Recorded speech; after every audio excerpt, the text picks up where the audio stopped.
America invested heavily in equipment for the Afghan military. Between 2002 and 2017, $28 billion was spent, including weapons, ammunition, vehicles, helicopters and drones. And as the Taliban defeated the military, province after province, it took everything that was left behind. And the militants are making the most of the US investment. A war booty worth hundreds of millions of dollars has been collected, which has left the Americans trying to calculate what's been lost. I don't have an exact inventory of what equipment that the Afghans had at their disposal. No exact inventory, but Mr. Kirby had this hope. We don't want to see any weapons or systems that to fall into hands of people that would use them in such a way to harm our interests. The Americans may not want that, but what they want and what's happening in Afghanistan at the moment are two different things, and the risks were known. In July, the US completed its withdrawal from Bagram Air Base. Across Afghanistan, it took home many of its planes and weapons that it had delivered, but it couldn't take everything. A report by the Special Inspector General for Afghanistan Reconstruction found that the Afghan military had more than 150 aircraft, including 23 A-29 ground attack aircraft, 45 Black Hawk helicopters and 50 MD-530 helicopters. It's not clear what's happened to all of them, but here's the Taliban with an A-29.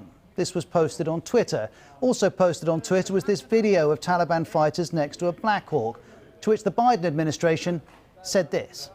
Those Black Hawks were not given to the Taliban. They were given to the Afghan National Security Forces to be able to defend themselves at the specific request of President Ghani, who came to the Oval Office and asked for additional air capability, among other things. They weren't for the Taliban, but if the Afghan military was defeated, that outcome was always possible. Now, whether the Taliban can actually fly them is another matter.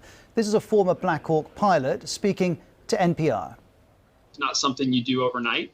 It's not something that you can do in a week or a month. It takes a long time. I mean, someone could get in there, maybe find some operating manuals and figure out how to get the engine started and the rotors turning and get it up in the air, but they'd probably be more of a danger to themselves than to anyone else at that point. But even if they can't fly them, that's only part of the picture. Fred Bezan of Radio Liberty reports the Taliban has an estimated $212 million worth of US military aircraft, vehicles, ammunition and spare parts.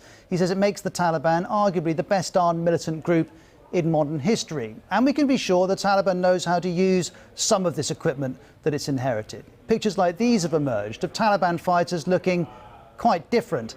Listen to the BBC's Lise Doucette's description of seeing men like this.